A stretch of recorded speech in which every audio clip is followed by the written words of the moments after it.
Hi, everyone. Welcome back to the International Solidarity Pod, which is a podcast that aims to explore current affairs and history relating to imperialism, the global south, gender, political economy, and people-to-people ties. I'm your host, Ashwin. Today, I'm joined by Adnan Husain, who many, will know from his show on YouTube, and from the Guerrilla History podcast. Adnan is also an associate professor at Queen's University in Kingston, Ontario, specializing in the medieval Mediterranean and Islamic world. In this episode, we have a wide-ranging discussion tracing the history behind why Islam and Muslims are uniquely demonized in the West, as well as the role Islam has played in anti-colonial and anti-imperialist liberation struggles around the world, among other things. If you're watching this on YouTube, be sure to subscribe and like this video.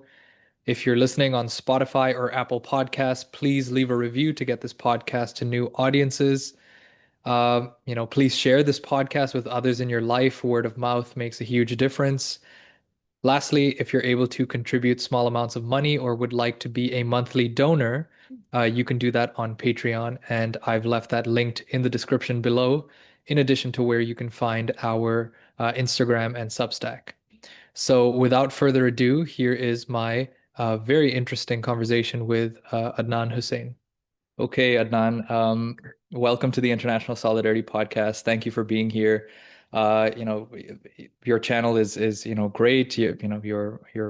Uh, your work with Guerrilla History, has been really influential as I've been telling you. And so, it's great to be in conversation again. And thank you for your time. Where I think I want to start on this, conversation broadly about, the place of Islam in history and the world as it relates to politics. So, this is where I want to start. So, Pete Hegseth, before becoming, defense secretary or, war secretary, had written this book, American Crusade.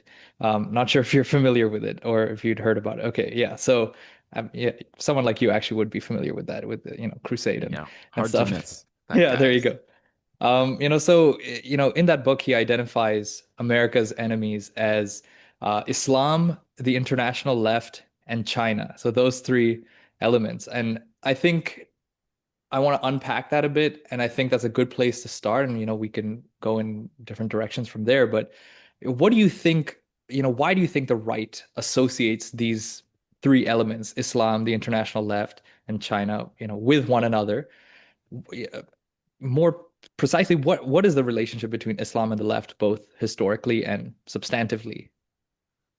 Yeah, great question, and I'm so glad that you started with Pete Hegseth. As horrific a figure as he is, he really does represent in probably one of the most crudest forms and at the most elite and elevated levels, given his position as uh, Secretary of War, right? It's no longer defense. They've changed the name, and so they've decided to come clean. And perhaps we should thank them for removing the masks this period during the time of genocide and with far right governing movements all across the West and even, you might say globally, has done a job of removing a lot of the liberal fictions that confused a lot of us. Um, uh, and prevented us from really adopting a fully anti-imperialist politics. And so that's the kind of moment that we're in, where people like Pete Hegseth can declare, rather openly the associations that truly terrify him, like, a Chinese Muslim Marxist, probably his like absolute demon that haunts his nightmares. But why, as you say, why, these associations? And in some ways, what we're seeing is really the fulfillment of Samuel Huntington's Clash of Civilizations, as basically the practical guide to understanding right-wing thought and politics and the way it's expressed itself in the post-Cold War era. Huntington, in his thesis about civilizations, that is, kind of cultural formations, historically as the basis for all international relations and conflict between peoples. Um, was seen as a kind of recalling of a sort of older model or paradigm of this kind of civilization sort of theory, basically a way of masquerading kind of scientific racial thinking with an older historical background in the pre-Cold War sort of era. And sort of his argument was, well, we're going back to what has been a much more longue durée and natural form of contestation where peoples with cultural, civilizational, religious, and linguistic identities, compete with one another. And so it was his sort of theory for the coming era of global international relations. And what he said in that book, well, first an article in Foreign Affairs, and then later in the book length treatment that he gave to this theory, was essentially that the Western civilization, which he regarded genuinely as its own coherent civilization, was engaged in, kind of competition with particularly the two most inimical and antithetical other civilizations that historically it had kind of competed with and battled with. One was Islam, Islamic civilization, which, violates a lot of his kind of geographical, territorial, linguistic kinds of definitions. Like it's a totally incoherent theory of civilizations. There's no consistency. He wasn't sure whether Africa was a civilization or not, how to deal with that. What about the ambiguities of, Russia and Slavic culture and civil, were they a civilization that was apart from the West, or, it had some relation through Christianity, but, so it's an incoherent theory. And in particular, Islam, just as a religion, is territorialized and made into this monolithic block that opposes the West. And we can talk, of course, we should talk a lot more about that, um, you know, over the course of our discussion. But the other area of civilization, he identified as inimical and other to the West and really posed a challenge to Western hegemony over the world was, uh, s- uh, you know, uh, s- uh, Chinese civilization, Sino civilization, right? Sort of East Asian. So China is the kind of leading kind of country, but maybe encompassing other groupings within it. Again, as a kind of monolithic block civilizationally. And what he really warned about in the final part of this book was um, the dangers of pushing Islamic civilization into some kind of alliance with Chinese civilization. And it's very similar to other geopolitical thinkers that worried about, like Zbigniew Brzezinski, that worried about the possibility that Iran, which was, kind of, you might say, the leading regional power for West Asia, if Iran were to, you know, become an ally, say, of Russia and China, this would be a real problem for, the West, right? So there have been these kinds of geopolitical fears. Um, then you have the holdover kind of idea, and I think this has become important and interesting with the, um, kind of capitalism reaching its productive kind of limits, and this is something I talked about at time of recording yesterday on Friday office hours with Jason W. Moore, who's a great Marxist scholar of environmental history and ecology and really integrates that into his political economic analysis, was discussing how capitalism always required cheap labor and exploitation of resources, um, in incredibly cheap sort of way, i.e., not taking into account the genuine costs socially, environmentally, and so on of quick capitalist exploitation and development. But now we're not in that era anymore. There's no cheap labor to be had, or it's harder and harder to exploit it. They're running into all kinds of limits, and as a result, there's some kind of transition, going on. And in that kind of context, the apparent inability of capitalism to meet the, needs of, particularly Western capitalism, to meet the needs of enough people, even in the imperial core, as a result of imperial exploitation that undermined class consciousness on a global scale. That has started to, ebb away, and people, even in the West, are turning towards critiques of capitalism, recognizing that it's failing, its failures. And so for the right wing to continue to maintain the class privilege of Western political elites, it has to turn to, crude, violent genocide like in Gaza. It has to, promote a kind of apocalyptic fears. Are these like tech moguls so dedicated, it seems, to a transhumanist kind of project, because they want to escape the environmental devastation that they're doing to the planet, and above all, the restive populations of the global South who will resist.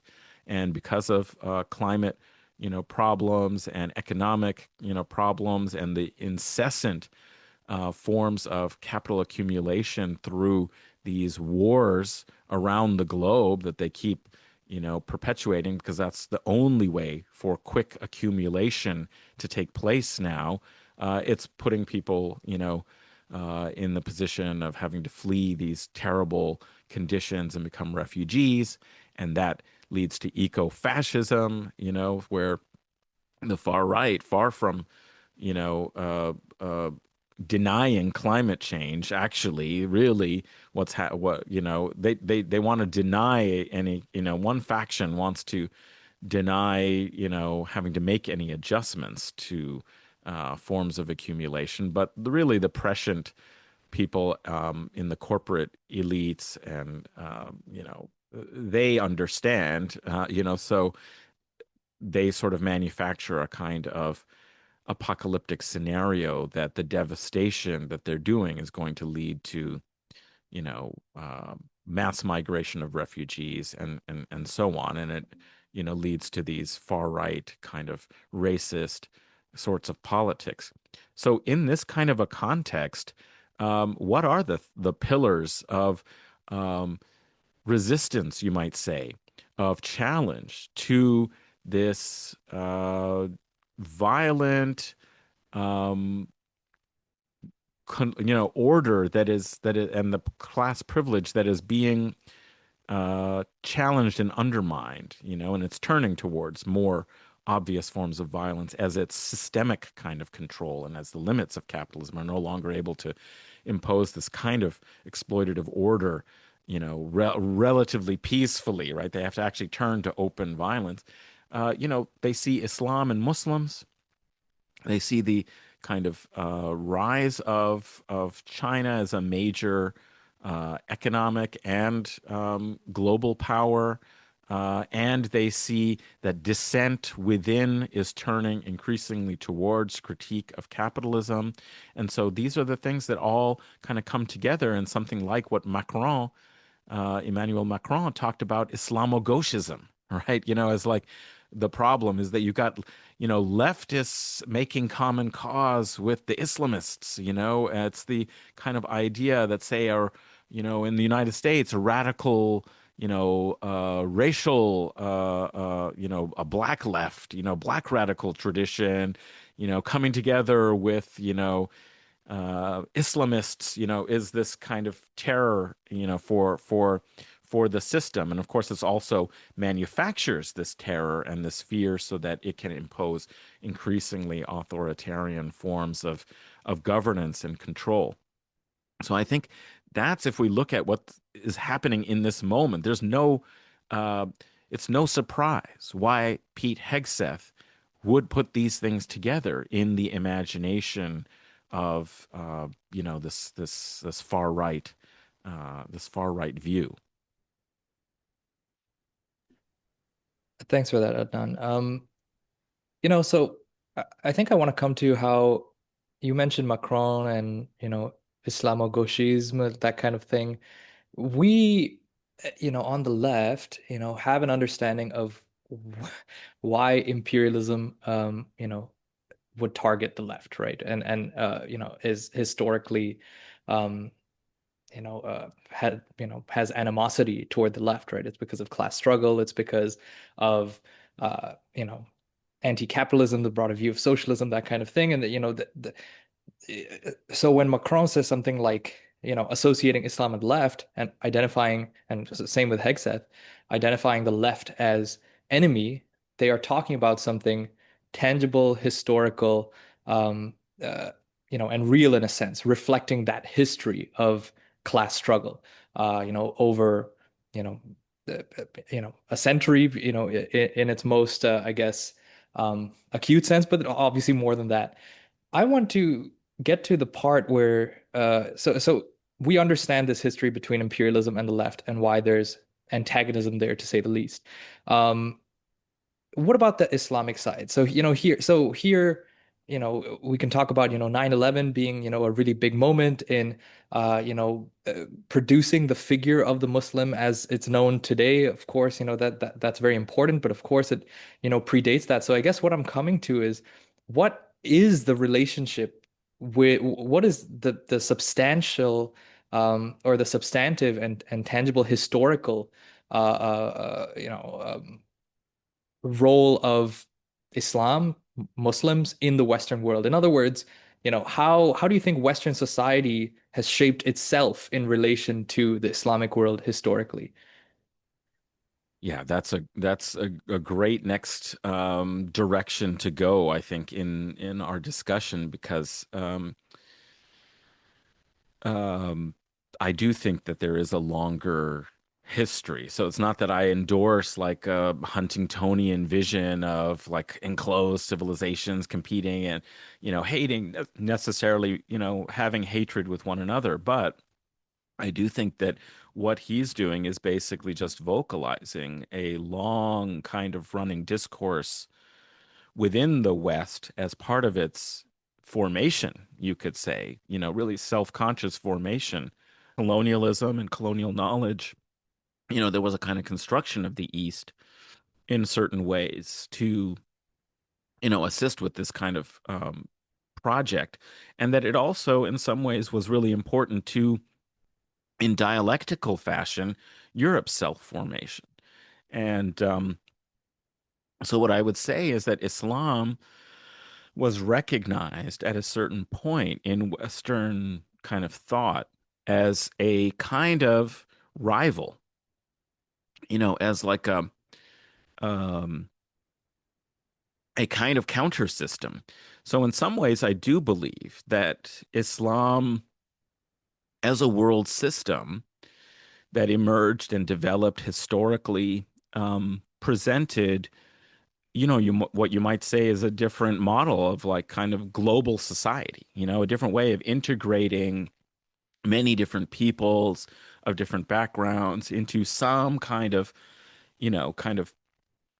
system of shared religion and religious law that still, was relevant in local context and could be interpreted in a kind of local way that was relevant, but shared some unity and some connection, some kind of concept of an ummah, a larger political community that has always been very different from the way in which the nation state model has developed in, kind of modernity out of European history and historical, conditions.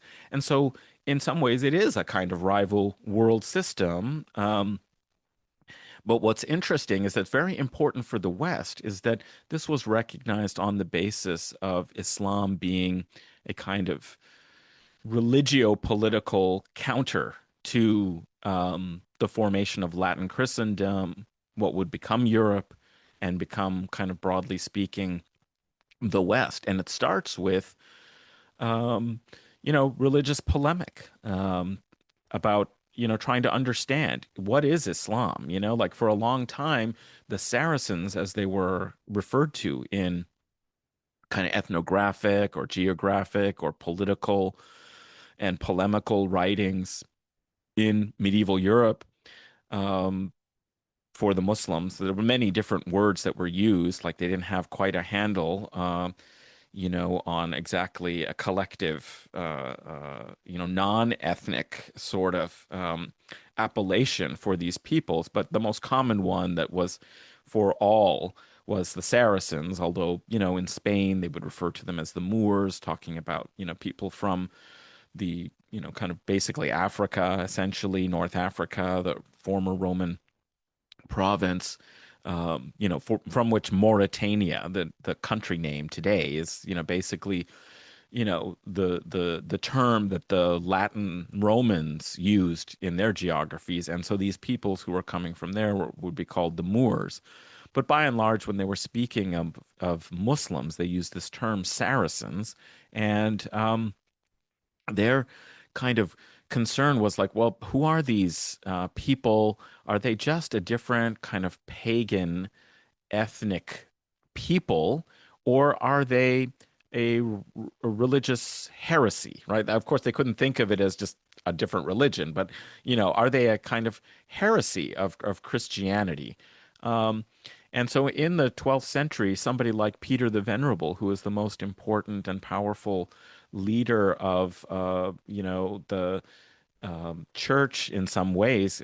He was abbot of Cluny, which was an important monastery that had a number of other dependent monasteries, and was basically the most important and wealthy monastic institution in the Latin West.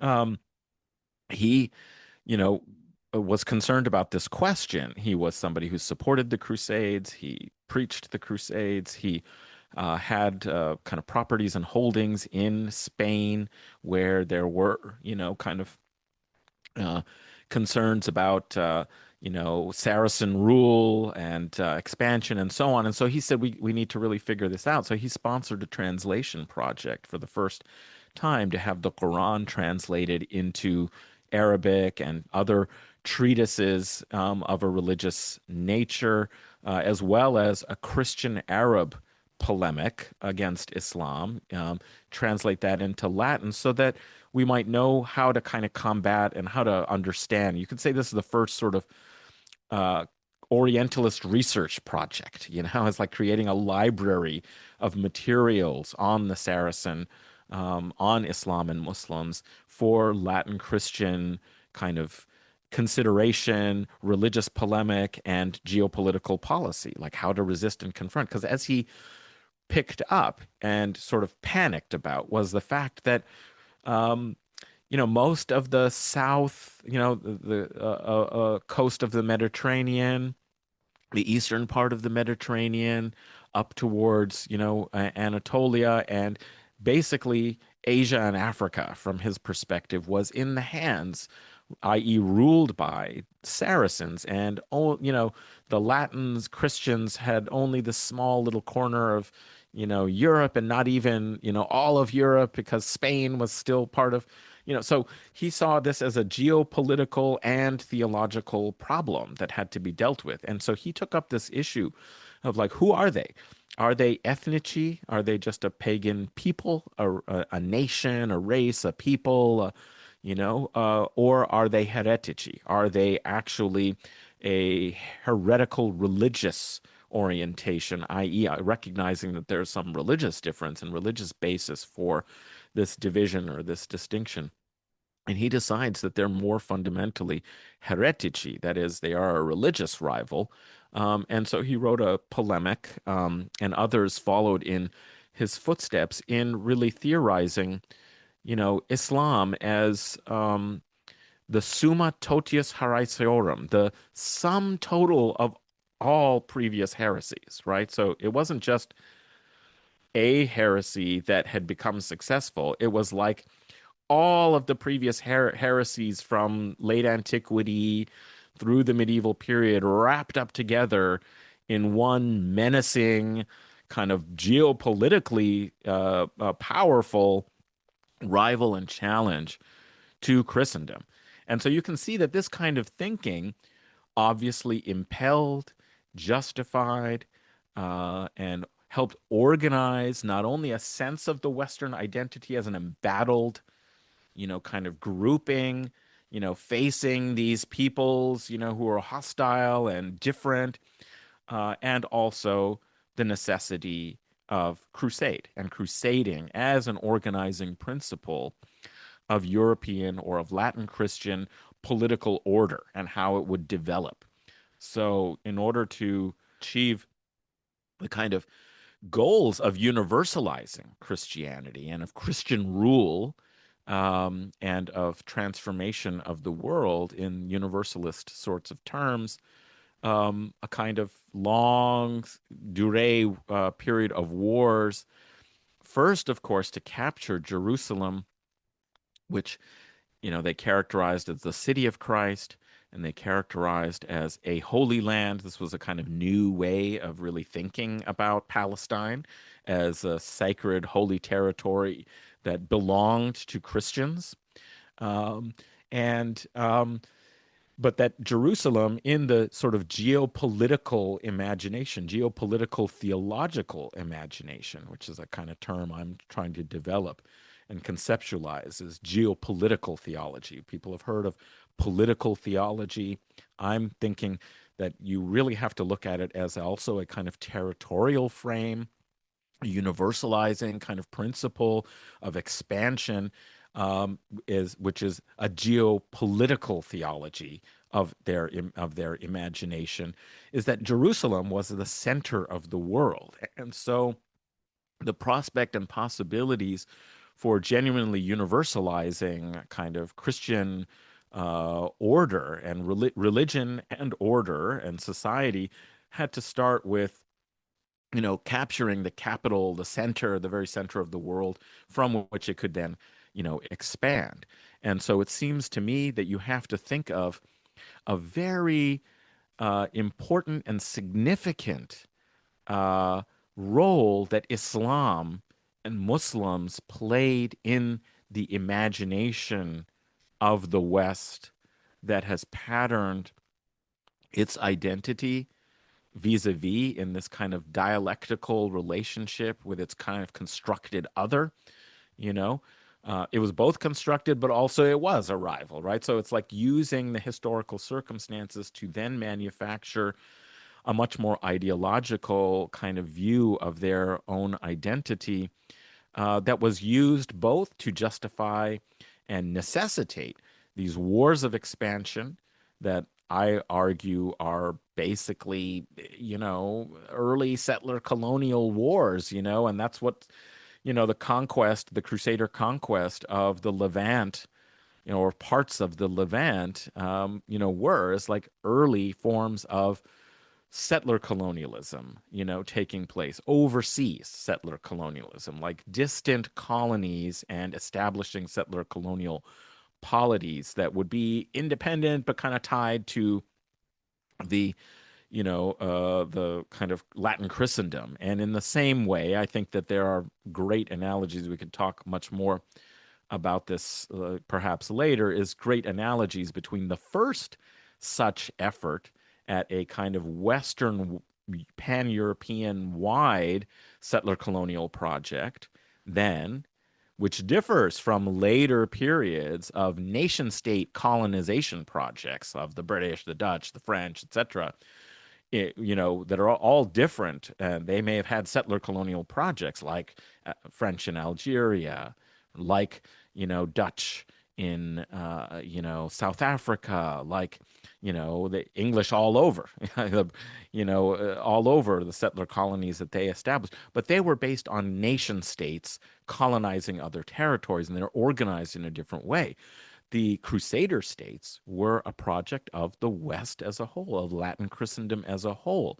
They weren't like sponsored by one particular nation state that had control and governance over them. They were kind of broadly speaking, a product of the entire West as a whole. And so they had their own kind of quasi-independence, but they're tied to, materially connected with, constantly supported by, uh, the West as a whole, as a collective endeavor. And you see that, of course, with the Zionist project that of course, allied itself with the most important colonizing power of the time, the British, during the Mandate period, because the British had control over this part. But even before, you could say, even before the British and French Mandate that divided up the Levantine territories of what is today, often referred to as the Middle East, that section, the Eastern Mediterranean, even before that, there was lobbying efforts dedicated to trying to convince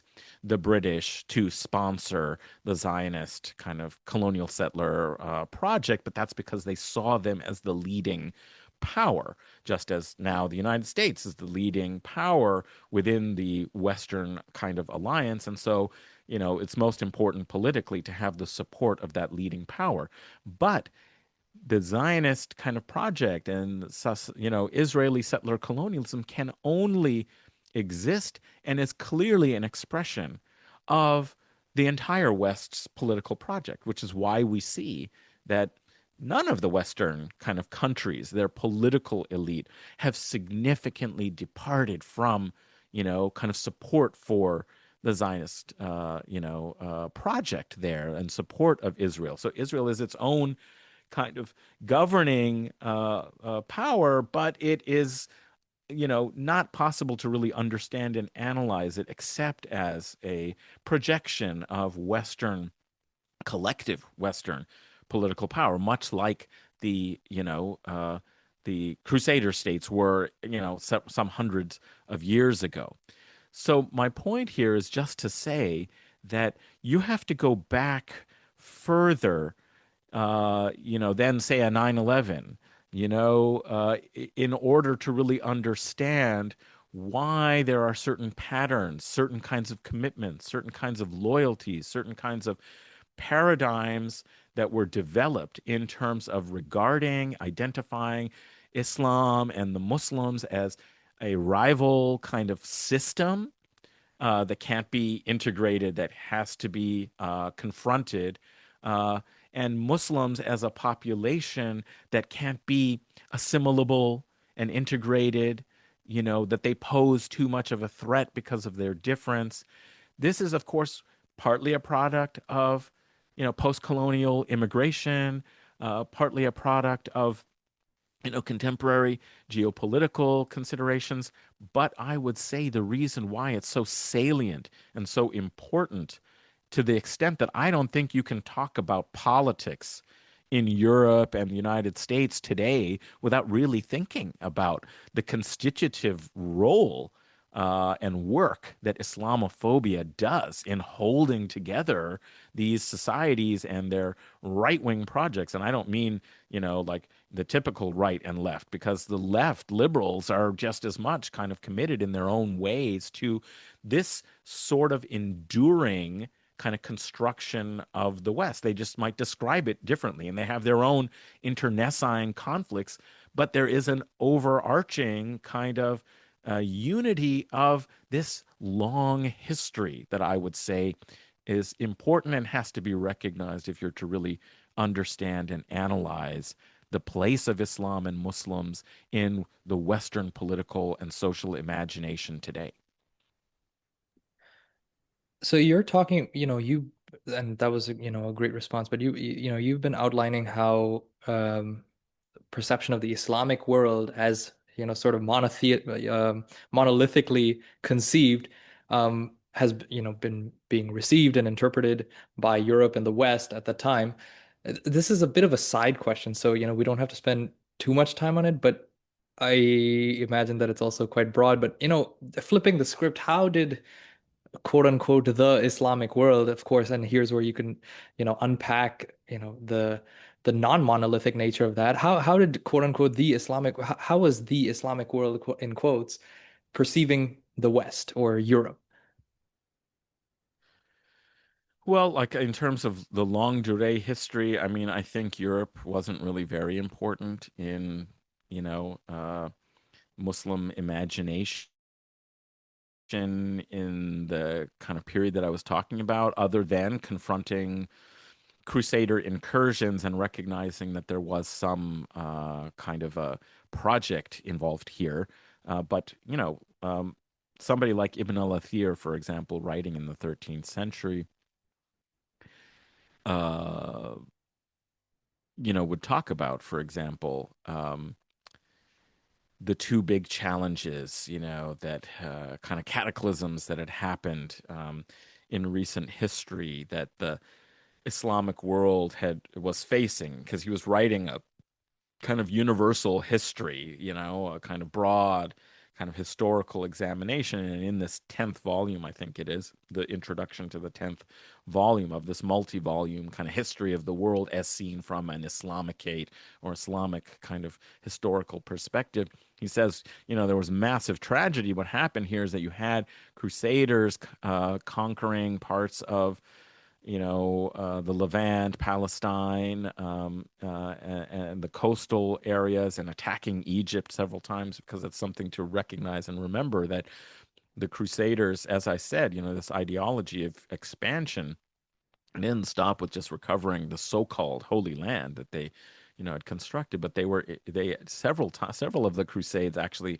were assaults upon the coast of Egypt, and the reason why clearly was that they thought they needed the resources and control of the resources of, Egypt, in order to be able to hang on to Palestine. They were constantly beset and embattled, and so they felt like the way to kind of keep it was they would have to have like a much larger sort of footprint and expand to create a state that could defend itself and so forth, but also because they wanted access to the Red Sea for Indian Ocean trade and to have direct contact and to be able to circumvent, having to depend on, Muslim powers intervening in West Asia. So a lot of geopolitical, economic, and strategic kinds of concerns that inform this kind of continuous set of wars over the course of 200 years. Like there's the First Crusade in 10,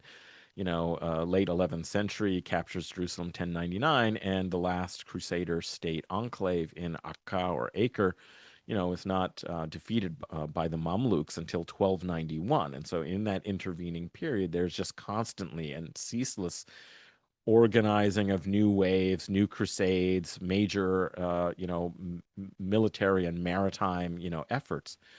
So that garnered attention at a certain point, that, okay, this is a continuous kind of problem that we're facing the expansion, you might say, of the Latin Christians, and with an awareness that something that is often called in historical terms the Reconquista, although it wasn't the same, people. I mean, it's just a conquest, okay? So this idea that it's the reconquest, well, I mean, basically that there were wars taking place in the Iberian Peninsula as well by Latin Christians pressing, into North Africa, trying to kind of control Iberia. And so that was one theater that Ibn al-Athir really recognized as problematic. But for him, the biggest problem and the biggest challenge was, in fact, actually the steppe nomad warriors, the Mongols, who created in the 13th century the largest land-based, empire in the history of the world. And at that time, were not Muslims, the ones who ruled and conquered West Asia. And he saw that as a much more, present kind of threat. There wasn't that much attention actually being paid during the kind of medieval period.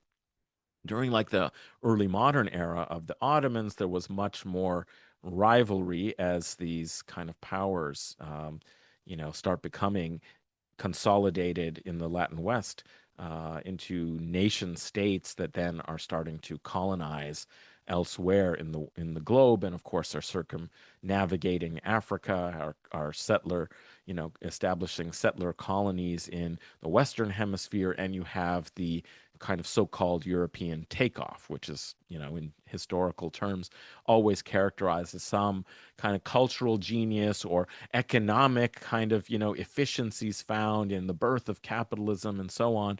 And, of course, newer historiographies point out the primitive accumulation of and violent, expansion through colonialism is really what gives Europe its takeoff. And so clearly in the early modern period, an older style, land-based, multi-religious, cosmopolitan kind of empire like the Ottoman Empire is, facing incursion and encroachment and rivalry and competition in the Red Sea and in the Indian Ocean, in the Mediterranean, with expanding European powers, whether it's the Portuguese or, later period, the British and so forth. So they view the West, um, I think without the same kind of existential kind of identity construction, like it isn't that important to how the whole kind of structure of society developed. I mean, it had longer roots in kind of the ancient culture. Let's just remember and think about it that, the places that were part of central Islamic lands were actually rooted in and built upon, foundations that had a much longer history of like large scale political structures and society, of urban kind of life earlier, uh, so the ancient Near East, the Iranian highlands, these are areas that had been integrated into kind of large scale empires and polities, much longer, had, you know, writing and sophisticated state, kind of structures and bureaucracy, much longer than was developed, for example, in kind of, Western Europe. So I don't think like their sense of identity was founded that much in some kind of direct rivalry with the West.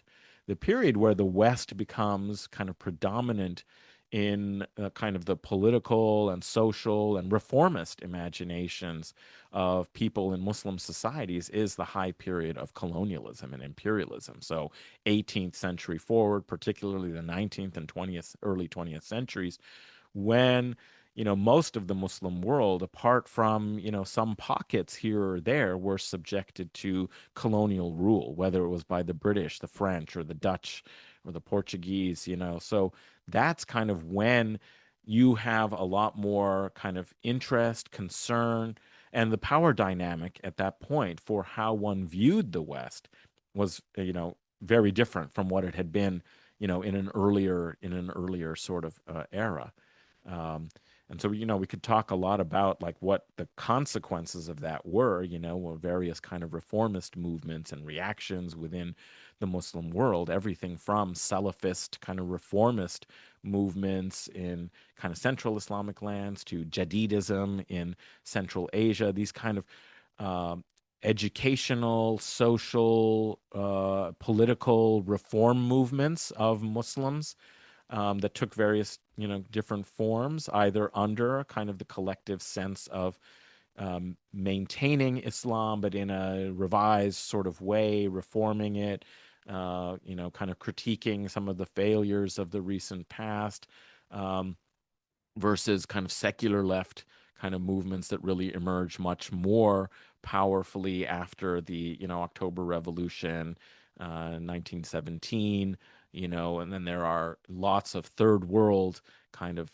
Marxist and communist parties that, come to the fore. So there are a variety of different reactions, but they're all kind of responses to a historical moment of colonialism and imperialism and the emergence of global hegemony by European colonizing nations across the Middle East. And so anti-imperialism could take on, and anti-colonialism could take on a variety of forms, different ways of responding. And some of them were within, you could say, a kind of renovated Islamist tradition, or even, something that's often ignored, are the role of the Sufi mystical, spiritual religious orders and the social solidarities that were created by people being members of these brotherhoods, the Turuk, as they're called, the Sufi tariqa, as a model of social organization under the authority of a kind of spiritual master or guide. Some of these were, in fact, actually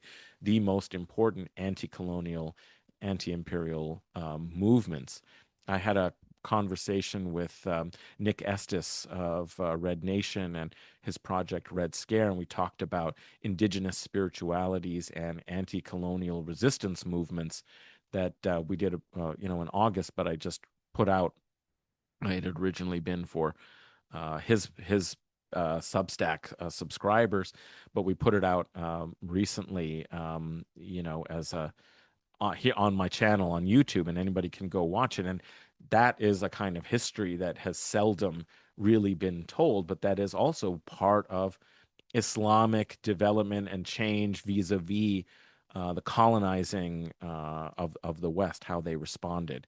A very important kind of history that happens in West Africa, in the Caucasus against the kind of czars earlier on in the 19th century, and continues, for a long period of time. Takes place in Central Asia, and also in Southeast Asia, which is kind of maybe a surprise to people that there were Sufi orders that fought against the Dutch, the British, and so on in the Malay Peninsula and Indonesia and so forth. And so, that's how one could say that relationship of dialectical antinomy, developed, was because of colonialism and imperialism was seen as such a challenge. It needed to be, responded to, and that had productive consequences on religious reform or anti-colonial resistance movements and so on within the Islamic sphere. That is great, and I actually want to come to that. Want to come to that next after this question. So we've been talking about, you know, the West and Islam, and broadly speaking, and so if you think of the theaters of, you know, quote unquote Islamophobia, because that's more of a recent term, the phobia part, this has been sort of reduced identity, that kind of thing. So all the caveats there about the term Islamophobia, I guess. But if you look at the sort of major theaters of Islamophobia, you can think of Europe and North America, the West, more broadly. You can think of Israel, the Israelis, and which is also, part of the Western world, but even, this post 1990s understanding of what terror and terrorism is, and the association between terrorism and Muslims, a lot of that was driven by the Israeli regime in coordination and in sort of cross-pollination with Europe and the United States, that kind of thing. Another major theater, and I can't think of any other major theater. I mean, of course, Islamophobia and Muslims as the other exists in pretty much all parts of the world in different form. But another major theater is South Asia, and in India in particular, the Republic of India. You can talk about, um, pre-partition and pre, the carving up and dividing of the subcontinent, as this broader British India region or South Asia region, as very much, and even today still, the Republic of India is still very much an Islamic kind of country and civilization in a lot of ways, right? And Hindutva folks and even others who are not as explicitly right-wing Hindus, would sort of be hesitant about that idea of India as Islamic and whatnot. But I mean, this is objective fact, and this is history. How do you understand this? Because your work has has been very much focused on how the West is understanding and interpreting and has interacted historically with the Islamic world. Um, to what extent does quote unquote Islamophobia in India, in the Republic of India, have to do with the Western perception of Islam? Because of course, 300 plus years of British colonialism, there is a Western epistemology that continues to have its holdover in India. But I don't think you can reduce it to just Islamophobia in India today, and right-wing Hindutva is just a byproduct of Western ideology and Western interfacing with Islam. So how do you understand this? That is such a great question, Ashwin. And you put your finger on a number of like key components, but also that maybe there's more that needs to be discussed. And I wouldn't say that I'm, any kind of an expert on contemporary South Asia and what's happening in terms of the politics in contemporary India. But I, am familiar to some extent with um, scholarship and others who I've learned from about the globalizing of Islamophobia as a discourse. You mentioned yourself the importance of the discourses around terror and terrorism and the association of Islam and the Muslim as the particular, unique, and necessary connector, kind of bearers of terrorism. During the global war on terror, that became a discourse that was globalized as I would argue, as a mode of governance, okay, and a mode of management of populations and of statecraft that all states could find ways to absorb and adopt themselves to arrange secure under the kind of aegis of security, surveillance, and so on, a kind of regime of control.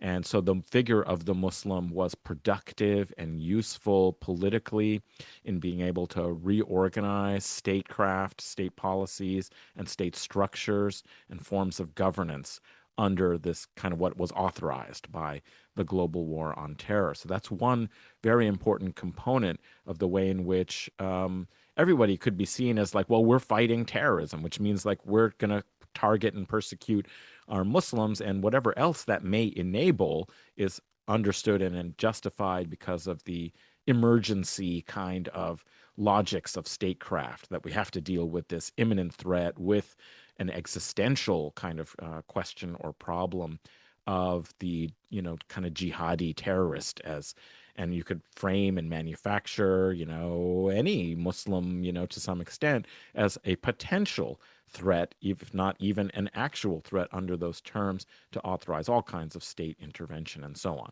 So that's definitely an important component of what has changed the picture and the complexion of the question of the Muslim in non-Western kind of cases. That is clearly a development of, an extension and use of Islamophobic kind of discourses and so on. Other kind of thing that you were, kind of mentioning as well, of course, is that there might be particularities to the way it could be deployed in a different kind of context, which is, I would say, a historiographical kind of question, which is a question of how history is understood and deployed as part of national projects and formations of ethno-national identity. Because, of course, India is like an incredibly diverse place, so many different ethnic communities and groups speaking many, hundreds of different languages and life ways and histories, and many different religious traditions. And even when we think of, I'm speaking just very broadly, even if we think of something called Hinduism, which might in its own way be a much more modern kind of construct, and maybe there's even a colonial kind of dimension of what Hinduism is, as opposed to the practices and kind of um, texts and mythic kind of like stories that were part of people's pietistic orientation to expressions of divinity, of forces of divinity in localities, like, but to organize it as like a world religion, as if it's a very unified kind of kind of system of culture and religious practices and beliefs and so on, might be kind of overemphasizing, a kind of uh, idea of religion that really comes from the West's idea of differences that is part of that civilizational thinking, this kind of model of world religions. So imposing a kind of different framework, right? That might even be something that isn't really natural to the Indian kind of um, religio-cultural milieu that had much more diversity, and also, let's be admit this, a lot of like intersections among things that might be classified as different religions. So again, coming back to people like the Sufis, somebody like Nizamuddin Awliya Chishti, a Sufi sheikh in Delhi, in the late medieval sort of period during the early Mughal, kind of times. Or end of Delhi Sultanate, early Mughal, like this era where there was like political transition taking place.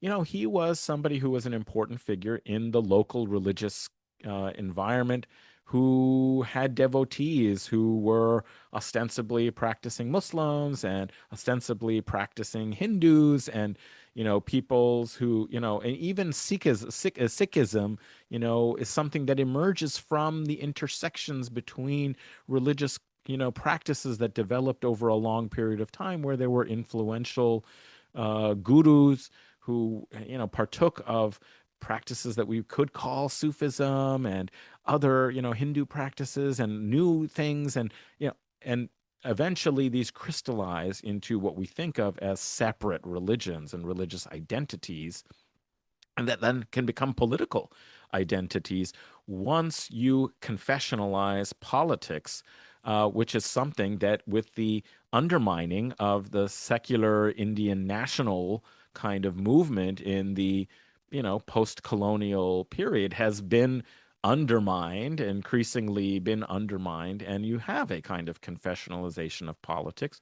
You could even argue that in some ways the construction of Pakistan, as a country for Muslims, whether it was necessary or not to protect kind of Muslims and Muslim life ways and so on, put aside that question. What it did certainly is raise the possibility that confessional identity was also something that should have political implications and consequences of being reflected in who's a citizen, who has a claim on, rights, what's the identity of the state.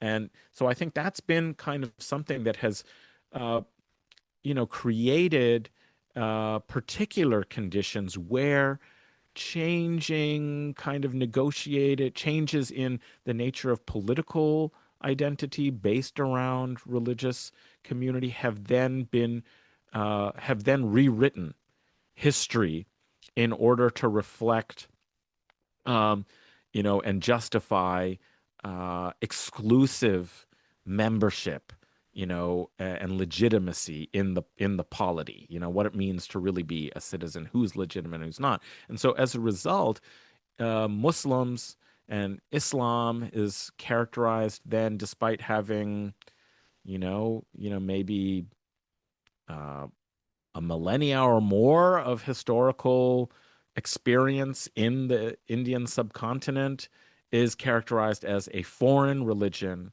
that has come by invaders. They can be characterized as colonists. So we had the British colonial era, but before that we had, like, the Mughal and Muslim and Delhi and Mahmud of Ghazna, and go back all the way. They're just colonizers. And of course, war and devastation in the pre-modern era. There's plenty of stories of, persecution, of devastation, and so on. But it tends then to be kind of confessionalized as grievances of the modern that have to be repaired, and therefore you people who have some kind of connection because of shared religion, even if they were converts from, Buddhism and Hindu practices, and became various kinds of Muslims at different stages in history, and it had nothing to do with their descent. And I think a lot of Muslims in South Asia, particularly those of a more elite orientation, wanted to identify themselves as having Arab genealogy. And they take, all of these names, in like the 19th century, there's a kind of a lot of people taking on kind of Arab names and tracing genealogies back to like, companions of Muhammad and all this kind of stuff, which frankly, in a way, just sort of reinforce the kind of idea that okay, you are not actually you're not Indian in the same way as others. And so I think we have kind of from multiple angles a construction of a political culture that saw religion and religious identity as a basis for belonging and of who's indigenous and who's foreign. And you have a transformation of this history that is part of Indian history for 1,000 years as somehow an extraneous departure where the true nation, was suppressed and it couldn't, express itself somehow historically. And so now we need to restore that. And those who were part of that suppression of Indianness as Hindu, kind of identity and nationhood, now are potentially fifth columnists for Pakistan. They're traitors. They're foreigners who don't belong. They are oppressors. They are persecutors of us. And so that kind of creates and manufactures a kind of Islamophobia that has unique and particular features that is different, but can be then connected with the globalization of Western Islamophobia and those discourses and legitimized in that way in international relations. And to it's not a human rights abuse to persecute and kill Muslims for supposedly killing cows, right? And sometimes you get these moral panics and mob sort of like attacks and lynchings and so on of Muslims in Gujarat or in UP. And it's, kind of in a way sort of maybe justified by this Hindutva discourse that like, well, these people, are, part of an inimical and hostile force. And these sorts of stories circulate in a lot of ways is very similar to, kind of medieval anti-Semitic, kinds of tropes and so on of like the blood libel that a Christian boy is kind of taken and then subjected to sacrifice as part of the, kind of counter mass that they're doing for Passover and creating the matzah, the wafer that Christians believe, during the mass is the body and the blood, the wine, body and blood. Oh, the Jews are doing a kind of almost satanic, like counter ritual where they sacrifice a Christian boy. So it's all picking up on this sort of common cultural themes and some knowledge that, oh, the Jews also have some kind of like, interest in, the wafer and the blood. And then there's a Christian kind of manufacturing of a paranoid persecution kind of complex that feeds, anti-Semitic violence that would then take place. Well, similarly, these kinds of stories about like desecrating essentially a holy, kind of, something that's holy within Hinduism, that they're consciously doing it, that it's a kind of plot to subvert and undermine and humiliate and persecute, Hindus as as Hindus or other Indians as Hindus. It manufactures this kind of social paranoia that can lead to outbreaks of mob sort of violence and attack and persecution. So to my mind, that's how I see it as drawing from local sources of making the Muslim foreign to the social and political body, and also connecting it, and it can be connected with the globalizing of European discourse, I mean, Western discourse, of Islamophobia, to legitimize the local kind of like, construction of an ethno-religious national order. To me, that's the real problem, is everywhere you see these ethno-national, ethno-religious kinds of bases of states, you have persecution like this. And very often, the Muslim is the outsider to all of these projects of ethno-national kind of construction and consolidation, especially if they look at the intervening medieval history as somehow something that has to be overcome in order for the authentic nation to really express itself in history and return itself to either the Sanskrit past or for, under the Shah of Iran, which was a majority Muslim society, but you could say was equally kind of hostile in its secularizing, westernizing paradigm to Islam and Muslim religious culture by, emphasizing Achaemenid, Persian, as that's who we really are. But unfortunately, during the intervening period, we got mixed with this kind of Arabo-Muslim thing, and that has prevented us from being the people and the nation that we really always should have been. So let's kind of suppress that, and you find that everywhere, like all over. You find these kinds of portrayals and characterization of the medieval Islamic era as somehow uh, illegitimate and outside of proper history, and that's a pattern that we see all over. It's There are unique and particular features to how it might develop and express itself in a diverse country or in a diverse territory like the Indian subcontinent. Yeah, and one thing that I forgot to mention in my prompt was that, and I had been looking this up in anticipation for this interview, is that these questions, particularly as it relates to the Indian subcontinent, become and actually specifically the Republic of India, become more pertinent as time goes by. By 2050, India is going to be the world's largest Muslim country. And so, with the largest population of Muslims in the world, and Right. that I mean, in one sense, that's an interesting fact. In another sense, it's a, it's worrisome, not not because, Yeah, right, right. Muslims are going well, Indian Muslims are going to be the largest Muslim population of the world, but because what does that mean for politics? What does that mean for Yeah, Hindutva? Um, yeah. yeah, so I just wanted to mention that. Okay, so we have I want to come to talking about the relationship between Islam and again, broadly defined, right? Islam and liberation struggles, national liberation Mm, struggles, but also, egalitarian struggles. You had started talking about this with Sufism and the anti-colonial instances of that. So, we can go into that as well. But, we have our contemporary examples like the Islamic Republic of Iran, the Palestinian resistance, Hezbollah, Ansar Allah in Yemen, as manifestations of anti-imperialist resistance. So resistance to, as I say, the Western system of death making.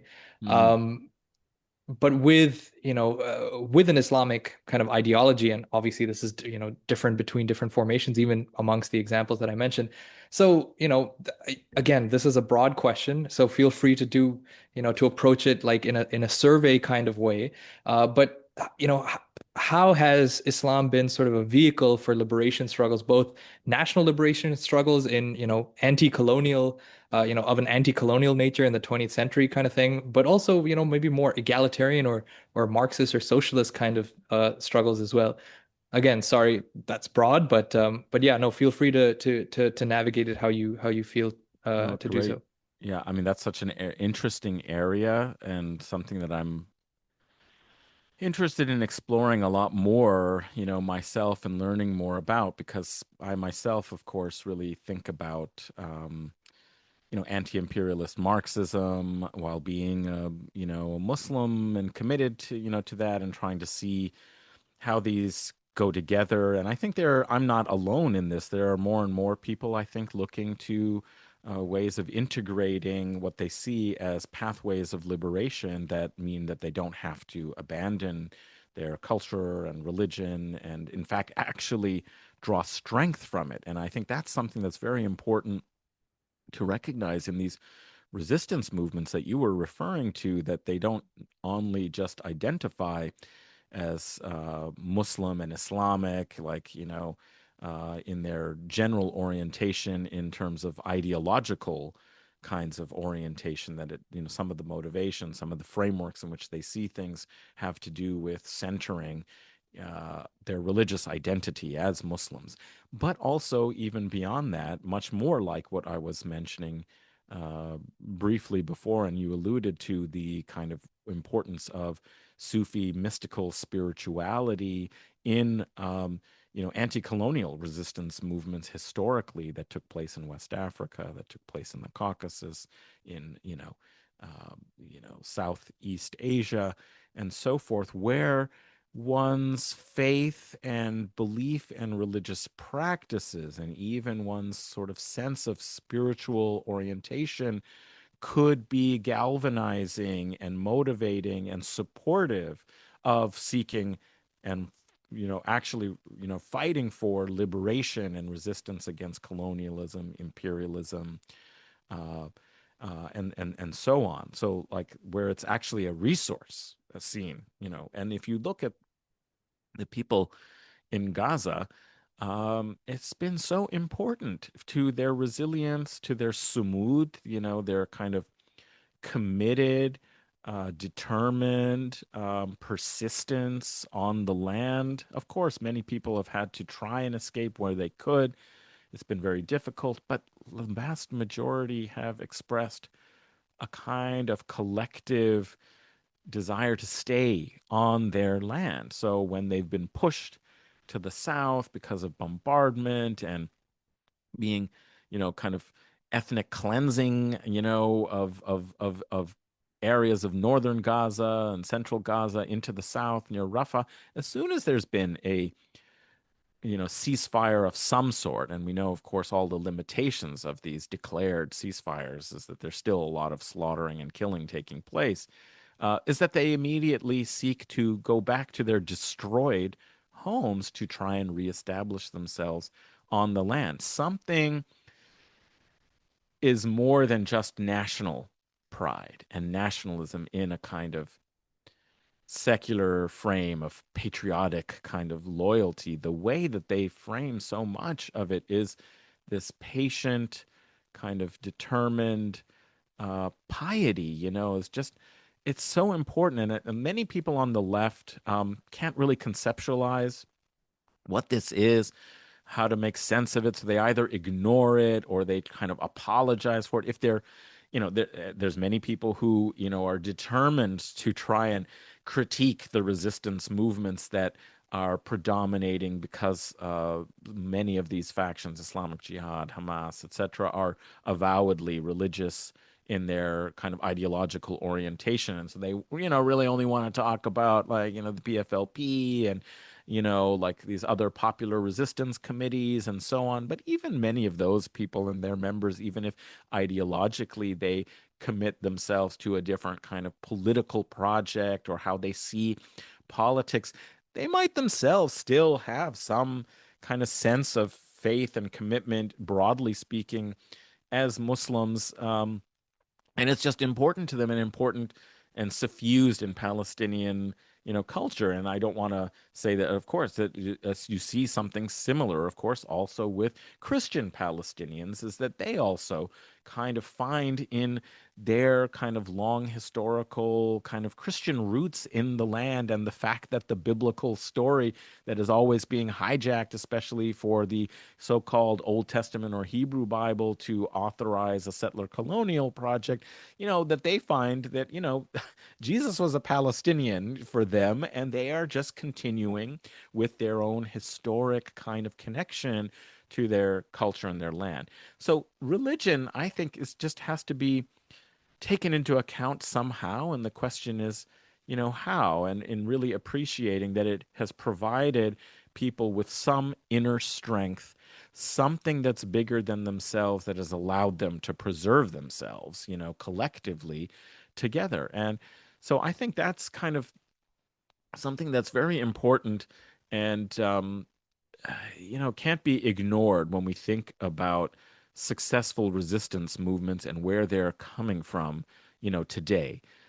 I think one way people try and do it is also sectarianize this, which of course ignores the fact that Hamas and Islamic Jihad and that Palestinians in general are principally Sunni if they're Muslim. If they're Muslims, they're Sunni Muslims.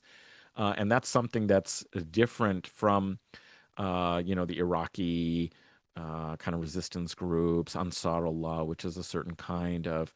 But even there, Ansar Allah, it's much broader than just Zaidi, Zaidi Shiism. It's like it's across religious sectarian lines. It's across different political kind of organizations and movements to express basically a populist will of the Yemeni, people.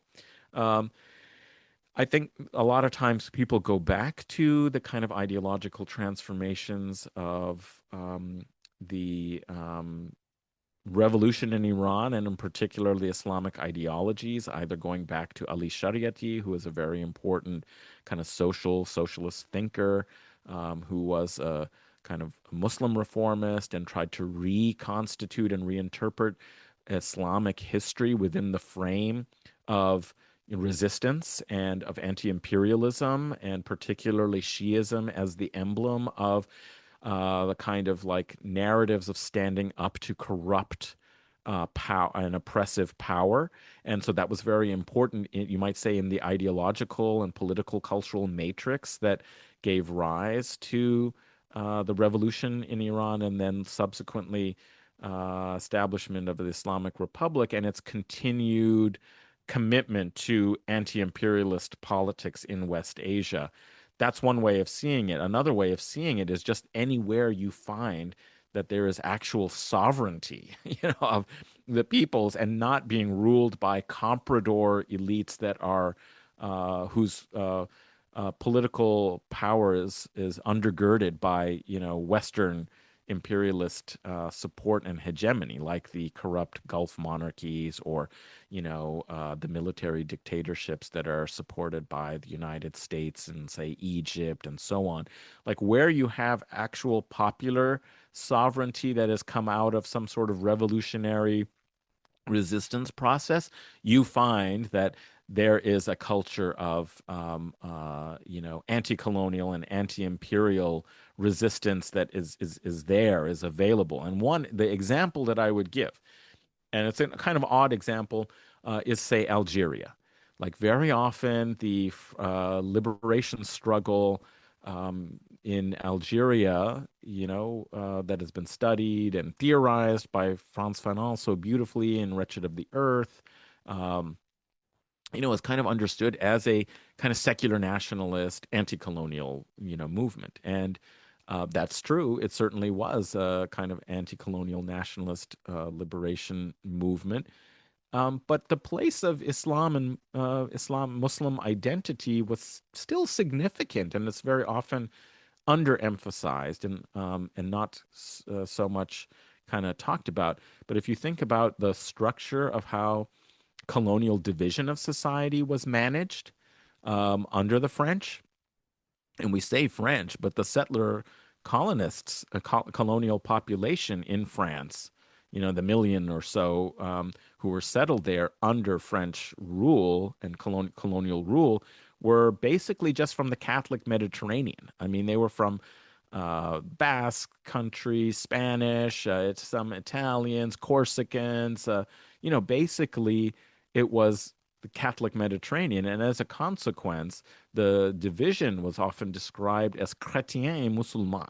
Like if you were Muslim, you were colonized, you didn't have full rights, you didn't have political rights, you were marginalized, excluded, you were the subject population. If you were chrétien, Christian, you know, it wasn't necessarily just French, because they were coming from all over, the kind of Catholic Mediterranean. They were Christian in identity. And so that meant that resistance against this kind of settler colonial hegemony in Algeria, had to draw in some part on Muslim majoritarian identity as well. And even if you see the, wonderful movie, I recommend it to everyone, The Battle of Algiers, right? Okay, it's not made by the Algerians themselves, as Gillo Pontecorvo, but, there was participation with, actual Algerian resistance figures and fighters, who were actors in the film and so on. One interesting episode that I would just ask people to think about is the marriage between these two, a young, kind of woman and a, young man who are kind of auxiliaries in the FLN struggle inside of Algiers and are characters in the story. They, get married, and there's a kind of like secret, underground, because they're under French persecution and the surveillance state. They're attempting to find them and all of that. And it's almost like right before they go on a kind of very dangerous sort of mission. They decide to get married. And the marriage ceremony is really interesting because it is a kind of Muslim religious ceremony that's mixed in with kind of nationalist themes at the same time. If you look at the language and the oaths and the vows that they make and the way it's structured, it's a kind of Algerian nationalist Muslim kind of, marriage. And the religious component is just part of their society and culture. And so even in like the case of the FLN's anti-colonial resistance, I would say, uh, Fanon thought that like, okay, you're going to end up in the course of revolutionary politics, ending up abandoning, religion, and you have to embrace some kind of new liberatory ideology, a new humanism that he actually calls for in the last chapter, in the conclusion epilogue of The Wretched of the Earth. Um, but I would say that the actual experience and somebody like Ali Shariati, who actually responded to Fanon's ideas, he was interested in Fanon's ideas. He suggested instead, that you actually had to figure out the real place of religion as a radical revolutionary tool and force rather than expect that, the religious cultures of many global South societies would just transcend religion, right? So I think that's just kind of an important lesson for left thinkers is don't focus on, whether they're religious or not. Are they revolutionary? And that's kind of what Ali Shariati basically was asking. What's, important is not whether some movement and some politics is oriented around with or through religion and religious language and vocabulary. The question is are they revolutionary? Do they want to transform society for the better, for equality, dignity, justice, etc.? That's what, has historically, I think, been the progressive, what we might call a Muslim liberation theology kind of orientation.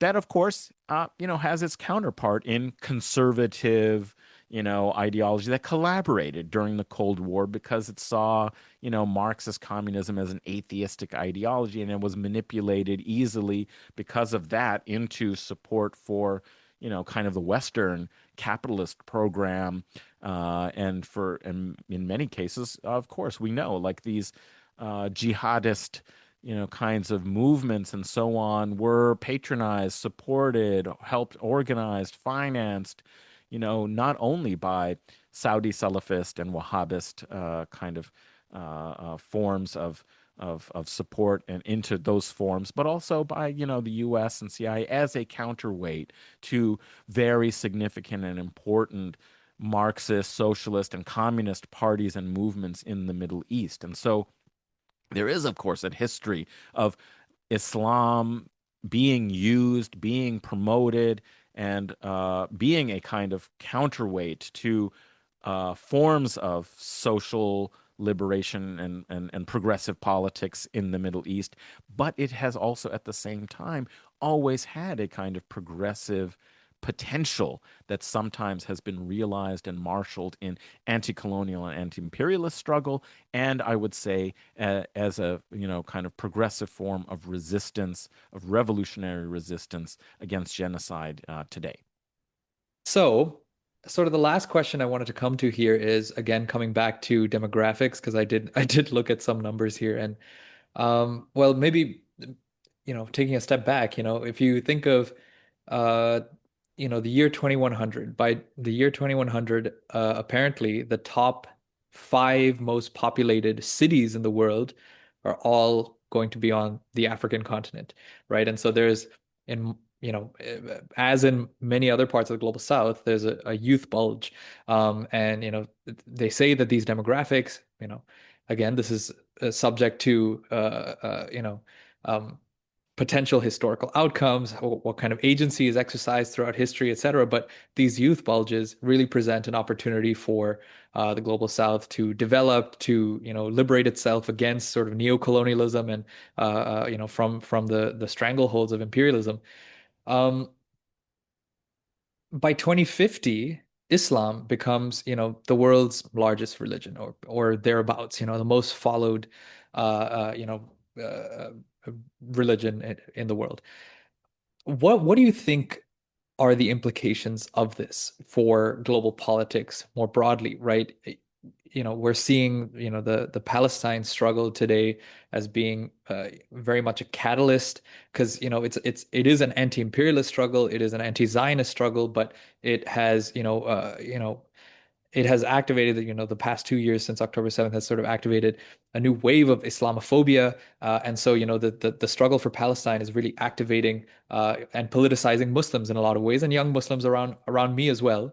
And so, that's just one aspect of this. You think of a place like, the Alliance of Sahel states, the anti-imperialist formation, they're also Muslim majority countries, the three of them, the Burkina Faso, Niger, and Mali. And, whether, Islam explicitly plays a role in their anti-imperialism, that's, probably worth good study, that kind of thing. But I'm just pointing out some patterns here. So, I set that up to ask you, broadly, what's your perception of the global implications for this 2050 point, Islam, becoming the world's largest religion with the most adherents?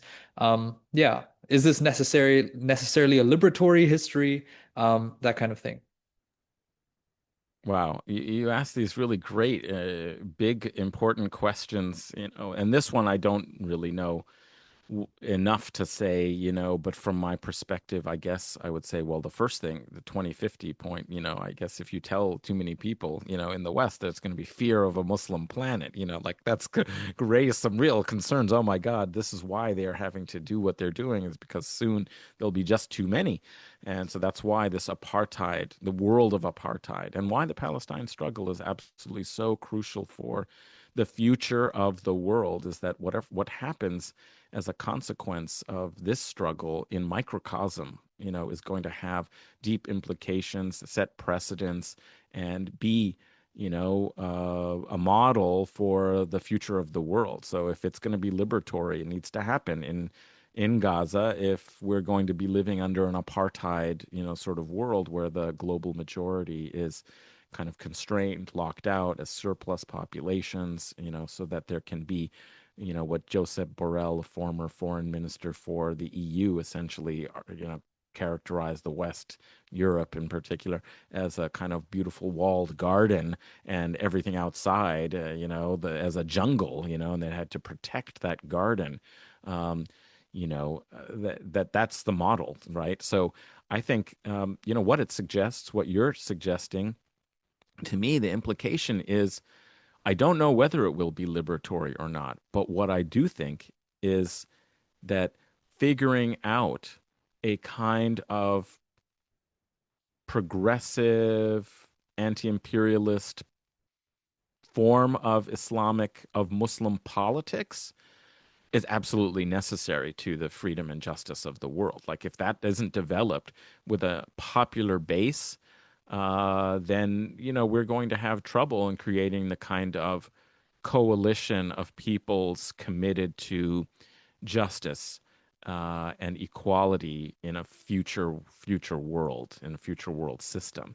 So I think we all, in some sense, have a stake in that project because that's a constituency that is crucial and important for the platform of a different world that we want to build. So we need, you know, uh, I see that then as an urgent call, actually, is that, you know, we need to, because many of these people don't want to abandon their sense of religious ethics and practices.